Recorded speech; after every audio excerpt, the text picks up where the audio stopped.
First they think you're crazy, then they fight you, and then all of a sudden you change the world. Health and biotech news a tech bro or sis would find kind of interesting. We are here to celebrate the completion of the first survey On the advice of counsel, I will not be giving an opening statement. of the entire human genome. All right, guys, let's do this story on VCs' dirty money and questioning where are VCs raising their money from and whether we should care. And then we'll finish off by doing the $1 trillion opportunity in Alzheimer's disease. So Imran, do you want to start off with this VC dirty money story? This was on Sifted by Tessa Clark. So the crux of the story is that the poor class of venture capital investors are having a pretty rough time out there. They're having to go further afield than they might otherwise to raise their money from their LPs, their limited partners, that they then invest in the companies that they pick for investment, like the early stage startups. And this article basically makes the case that a lot of VC funds are basically raising money from institutional investors or sovereign wealth funds, or sometimes even potentially ultra high net worth individuals in countries or in societies where some of the human rights records would be like questionable or would challenge the kind of values that, are presumably, this is written by a British founder turned investor, that, founders in the UK would basically struggle to, to come to terms with. But because that money is basically wrapped up in the kind of fancy packaging of a tier 1, tier 2 VC fund, and then comes with that label of like authority and credibility, by the time it hits the founders and the company's bank accounts, people are like not looking beyond where the money's come from, and they're just kind of taking it, running with it, and building their companies. And basically what she's saying is that, this has to change. Like, if you want to be taken seriously, and if you want to also protect your interests as a business, as a founder, and you also want to do the right thing, you need to understand where the hell your money comes from. Now, classically, when someone says there's like diligence happening in early stage investing or VC investing, it's always the fund diligencing the startup. For example, asking for data, asking to prove their product metrics, giving them access to like bank account statements, whatever it may be, to verify that the company is legit. They have customers, they're doing whatever it is that they say they're doing. This could be scientific due diligence. Tessa Clark here is saying that startups should do diligence on their investors for the reasons that I just mentioned. That's the story. Would love to hear what you have to say. Adam, I know you raised capital for your company. I have as well. I have some specific thoughts on this, but yeah. Yeah, I mean, my take is, I think it's not really the job of a founder to be looking at the source of LP money. The job of the founder is to grow the company and get necessary funding. It's really difficult. No, it's really difficult to say no to money that is on the table. It's really difficult to say no to money that is on the table. So I feel like this is just a kind of a novelty that a very small amount of startups can have when you can pick and choose different sources of money. Jason Calacanis, a big angel investor, actually asked his audience of founders, how many of you care about the source of money? And I think it was only about 25% of people said they care. And I think when it comes down to it, even those people, most of them will take the money without question. So Tessa's presenting data here. Maybe there's a difference between US and UK founders, but she basically said that like 75% of polled founders actually think it's really important that they have more information on the funding sources of investors. So there could be like, depending on when Jason's data was collected, there could be like a changing in the tide, or it could be like a geographical variation in founders across the pond. But I think I think poll data isn't interesting. It's more this is more of a revealed preference problem. Yeah, stated preferences versus revealed preferences. And I think your point about it being like a kind of luxury belief is spot on, because the truth is that most founders will not have like a very high level of competition to invest in their company. Some of them will, the best ones will. And oftentimes the best ones are like experienced founders, or they've been through the cycle as an early employee, they've seen it before. So first time round, it's like very, very hard to be in a position to do that. But guys, can you flesh out this a bit as two people who've raised money? How likely is it that as a founder, just if you go through the process of raising money, and how likely is it that you would be in a position where you have the options to go, okay, tell me who your LPs are they ethical, and I'm going to pick and choose? Is that like a likely outcome as someone building in health? I mean, you can't do that, and most funds will probably be willing to share some data on that. It's not as if like the relationship is totally one-sided. You can ask, many people choose their VCs and funders based on different metrics. Their LPs, their source of money wouldn't be one of them, I think, but it would be things like, how helpful they are, their network, where they're located. Yeah, the best way to solve this problem, I think, would be to have how you have B Corp certification, or you have some kind of accepted standard in the industry. So as Adam says, this shouldn't be the founder's problem. You got 99 problems, and due diligencing your VC funds LPs should not be one of them. There should be some way or some best practice or code of conduct in the industry where people are just adhering to a commonly recognized basic standard of sourcing, ethical sourcing, what have you, of LP money. And that should be something that, that's actually a startup opportunity, by the way, I think, for somebody who wants to do this and rinse VCs for some new money, which would give some people a great deal of pleasure, is, basically to create that standard and then to basically sell that accreditation to funds that are raising money, and just to give that confidence. But I can tell you my own personal experience is that the way that fundraising works is very peculiar to people that don't understand it. And as an early stage startup, you have very strange dynamics in the fundraising process. Any startup founder that goes to market early, from the beginning of fundraising, and starts having conversations with people, and then in interviews and pitches starts grilling the VC on their source of funding, I actually think that that's going to kill your chances dead in the water.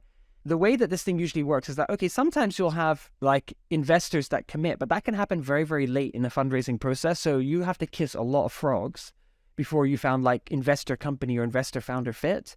You find an investor, and in an ideal situation, you want to have more than one investor, at least two or more, basically bidding for the company, not because you want to get the highest price, but you want to be in a situation where you control. You're like a price setter. You're controlling the terms. You're setting the pace. You're creating a bit of competition there that just keeps the momentum in the deal and makes people fight to get it closed.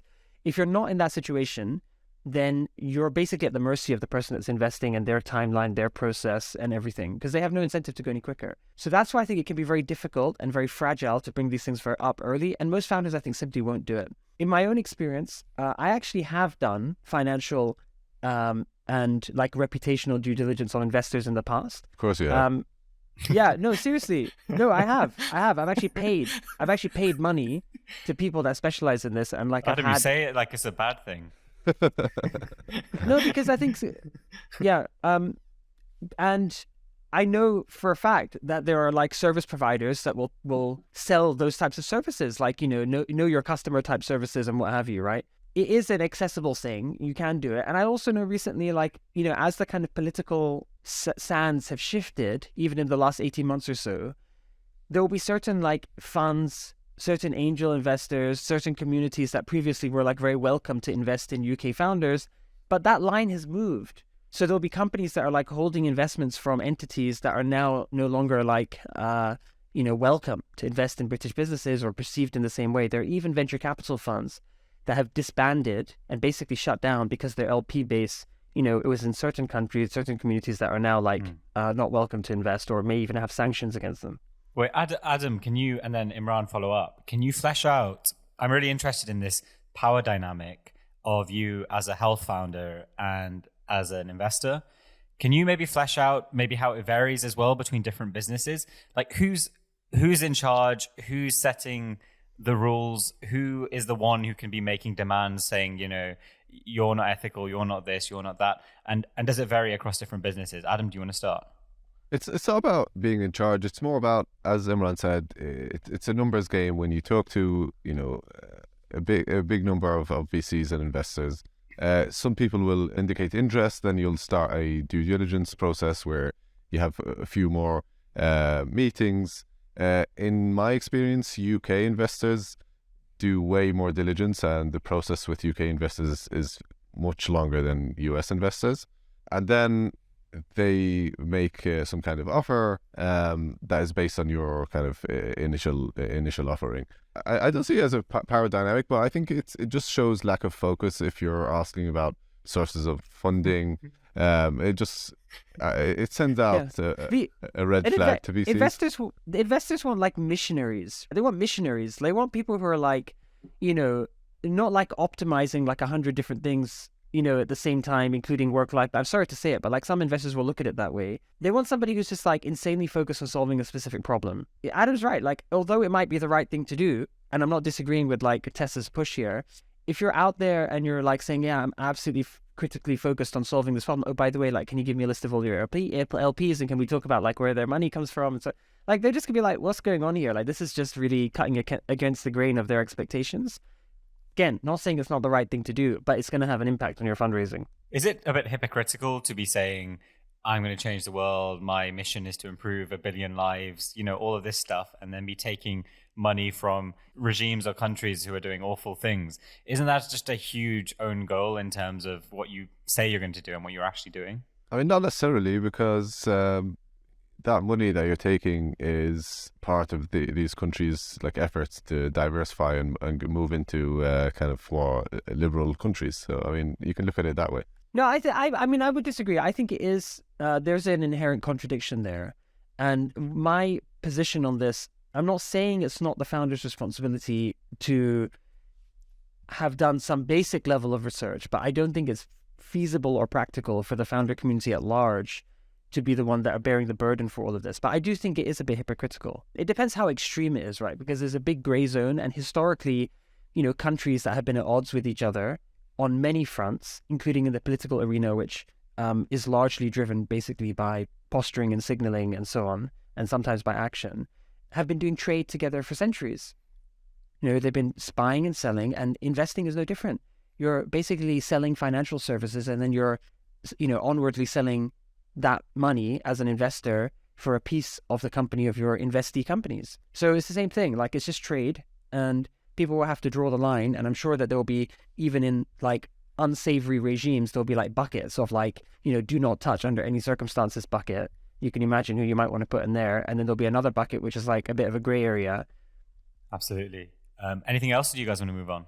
Yeah, let's move on. Yeah, no, good article. Glad that this conversation is happening. I'd be curious to hear from anyone at Sifted, like how much traction this article is getting. If any VCs are watching this and have read this and it has informed any aspect of how they operate, would love to hear that, although it's not the kind of thing VCs would probably talk about publicly. We might reach a point one day where people are actually talking about this. For a long time, like diversity, for example, was a topic which was a taboo, in the sense that like everyone in venture capital knows that women and underrepresented founders are like, poorly represented in investments. And some funds are now starting to talk about it. Just like we talked the other day, funds are talking about like, work-life balance or toxic cultures or what have you. And then there are some that will just say, no, like, this is not us, or it doesn't apply to us, or, they'll just kind of ignore it.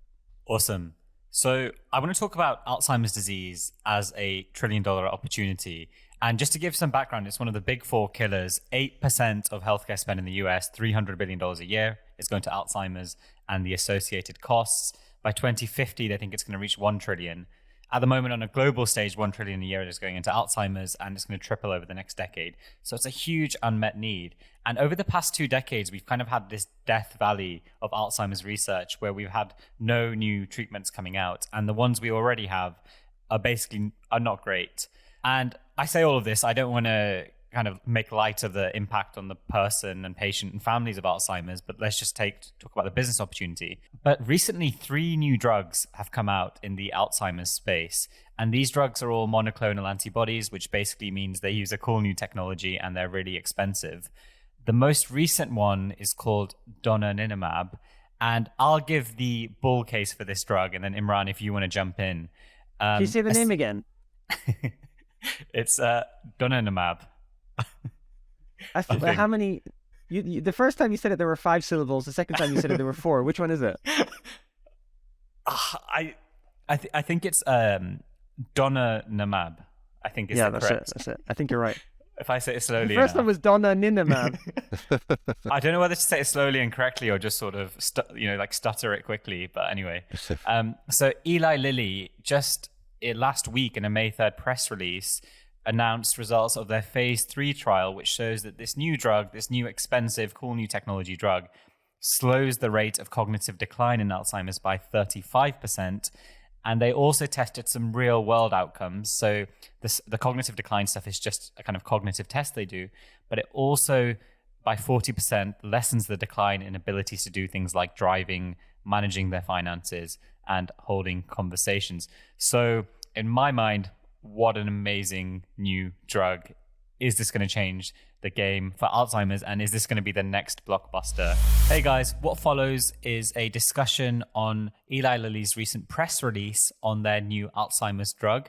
This paper has not been peer-reviewed yet, and none of this constitutes clinical advice. If you have any concerns about your or a loved one's treatment of Alzheimer's, it's best to speak to a doctor. Right, let's get back to it. My view, so first of all, this is an interesting result.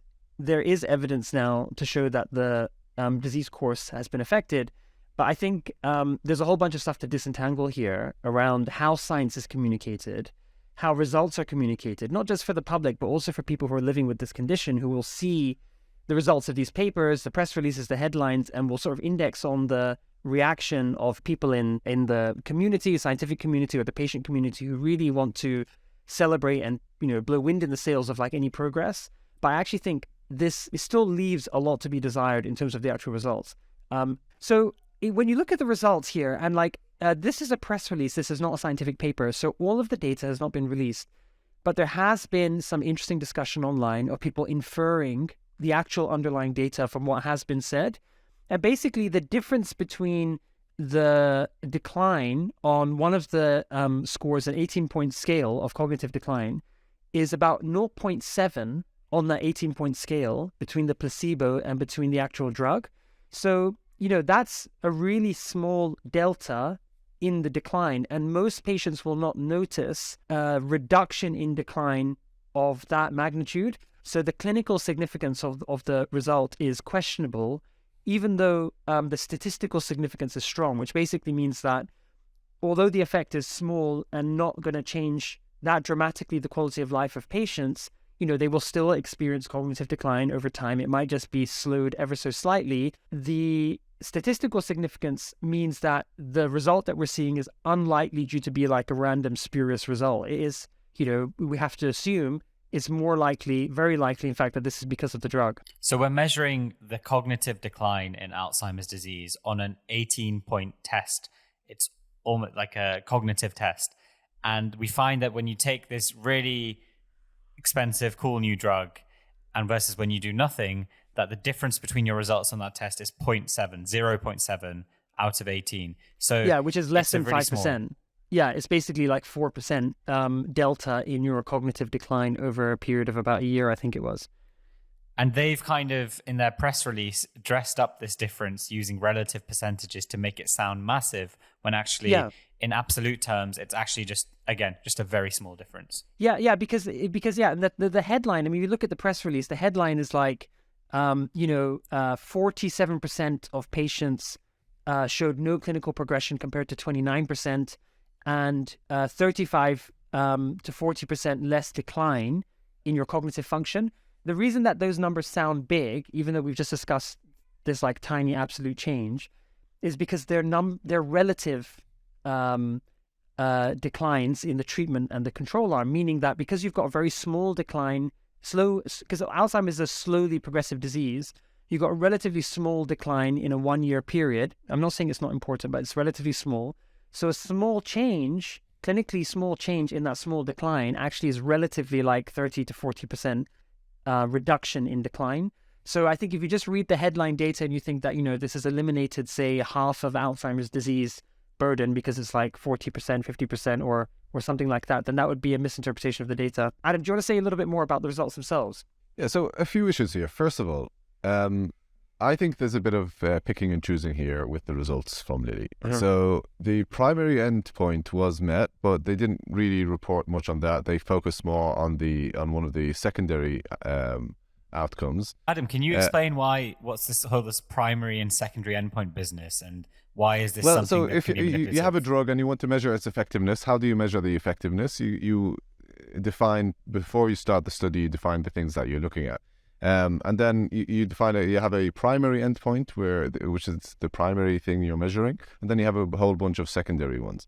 But what usually happens is you kind of have a long list of secondary endpoints, and Imran, maybe you can chime in here. The problem is that, when you're doing an experiment, you need to declare, it's considered like better scientific practice to declare upfront what you're actually trying to measure and what result you're gunning for. So you have a hypothesis. That's the kind of cornerstone of science, is a kind of falsifiable hypothesis. So you have a primary endpoint, which is, I'm going to run this experiment and I'm looking for a change in X measure, and I think it's going to change from X to Y. And that's how clinical trials are sized in terms of the number of participants based on your estimation of the treatment effect, and other things like how many patients might drop out of the study because of side effects or other complexity. So if you see a study that is like minimizing the importance of the primary endpoint or really elevating the importance of the secondary endpoint, that's a little bit of a sign that people are basically like fishing for significant results. That means that they run the study, they gather all the data, and then in a kind of retrospective manner, they're kind of like pattern matching or fitting, like where does the data support a certain hypothesis rather than being hypothesis driven a priori. And that's much more likely to be basically gamed, because a lot of the results from research studies, and when you see confidence intervals on a result, those are probabilistic like measures of the likelihood that result would have been produced by chance.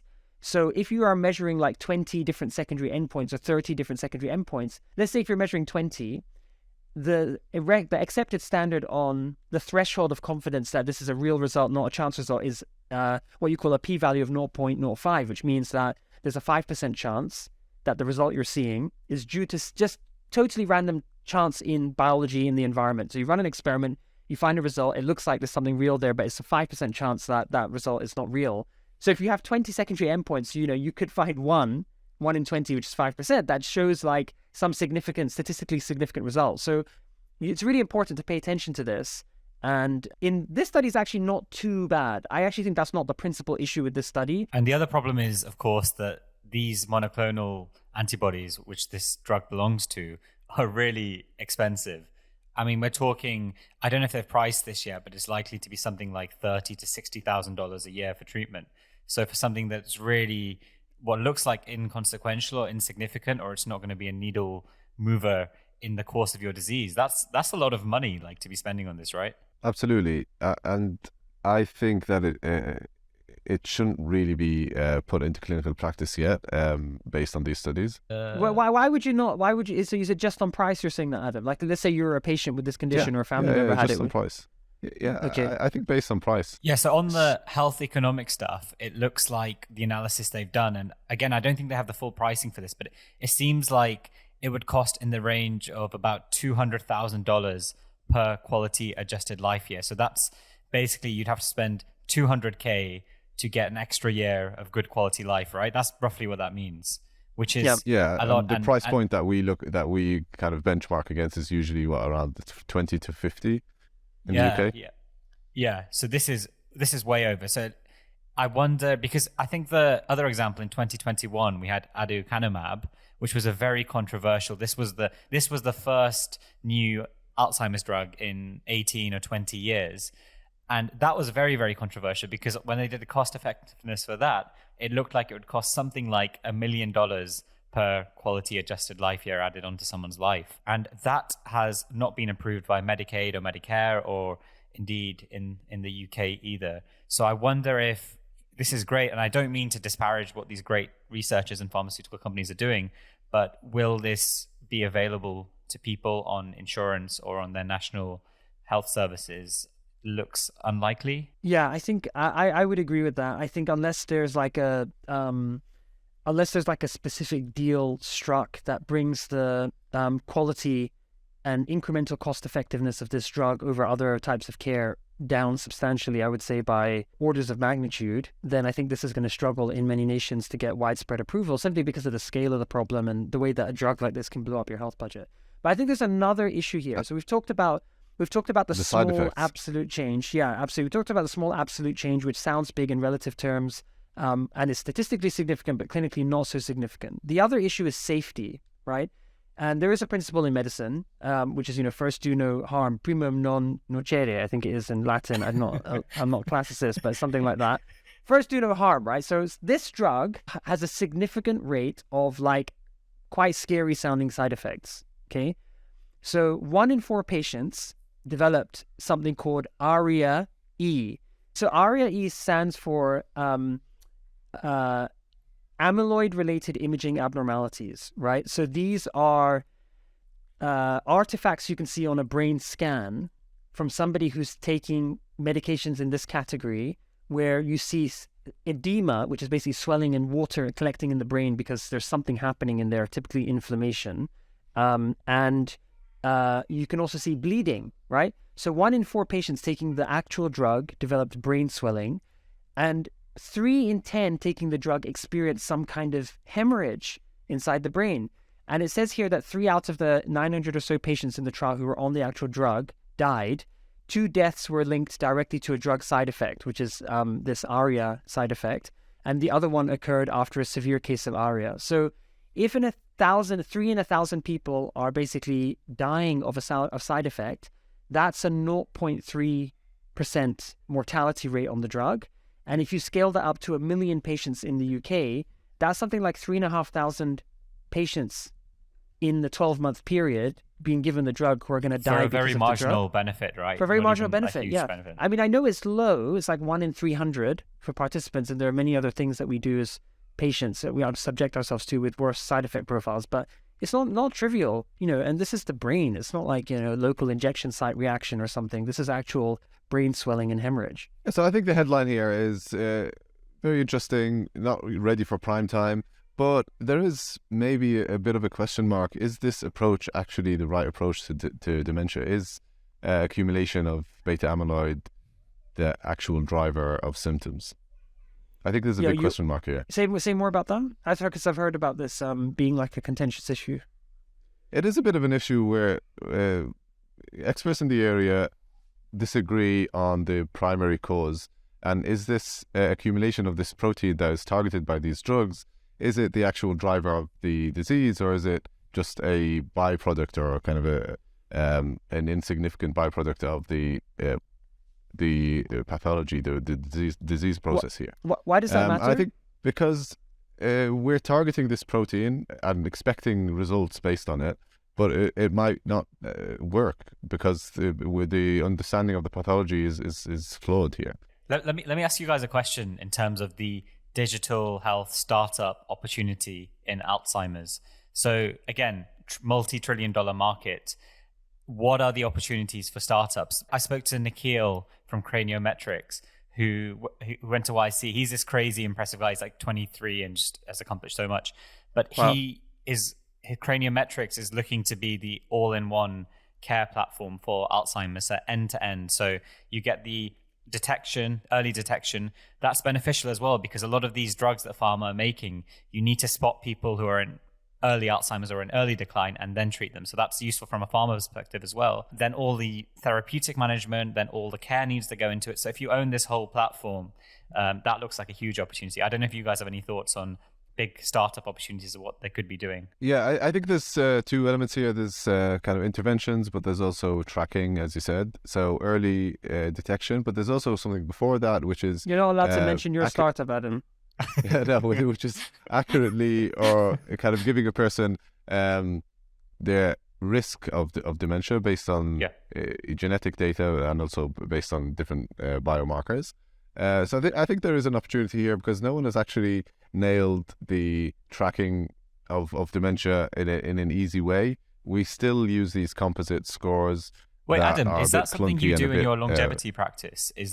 Do people ask you, can you tell me how likely I am to get Alzheimer's? Because it almost seems like one of those things like, what's the point of knowing? There's not much you can do about it. Like, I don't really want to know. Is that something that you offer or people ask for? Yeah, we do. And we do genetic testing kind of based on family history. We're not super precise. So we would say you're at like an increased risk or a low risk. There are some things that you can do, but they're mostly related to kind of general health stuff. Yeah. So, improving your metabolism in general can improve your risk of dementia. Yeah, Adam, I've got a feeling that we've talked about the amyloid hypothesis and how that might be barking up the wrong tree. I think you'll agree with me as well. This is all going to come back to metabolic syndrome or some kind of inflammatory process going on in the body that's contributing. Well, it's all going to come back to the drivers of aging. Like it's an aging process in the brain. and I think it's going to be. It's caused by, like, I'm not an expert in this area, but it's caused by probably a quasi-programmed genetic process where the side effects of it is accumulation of cellular damage represented by this protein, but I don't think that's the actual primary cause. It's a quasi-programmed genetic process in the cells of the brain. And the only treatment will be Adam's new startup, Numenor. Exactly. Yeah, you get 5% off for the next 24 hours only if you book with a special code.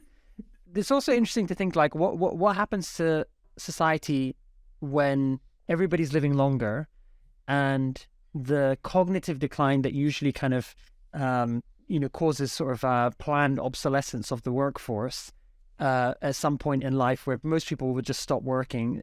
Even in like knowledge workers who are using their brains more than anything, as they get older, like they're not losing their ability to work, and they're also living longer, and they're needing sustenance for longer as they age. So I think there's like a interesting thing. We saw the kind of very strong reactions in France to a relatively small change in the age at which you can claim your pension, as I understand it. Which actually is bringing France in line with many other countries, but it kind of caused like national riots and things like that. So there's going to come a point where, I think people can work longer, and they may have to work longer. I don't know, some of them may want to work longer, but many people may not want to do that. But the kind of biology that underpins those decisions being made at some point in history has actually fundamentally changed. Absolutely. Guys, I'm still having problems with my battery, so I'm going to die in a bit. Yeah, let's Longevity wrap up. doctor's going to run out of juice. All right, let's wrap up with some audience feedback there. That was interesting. I think that was good.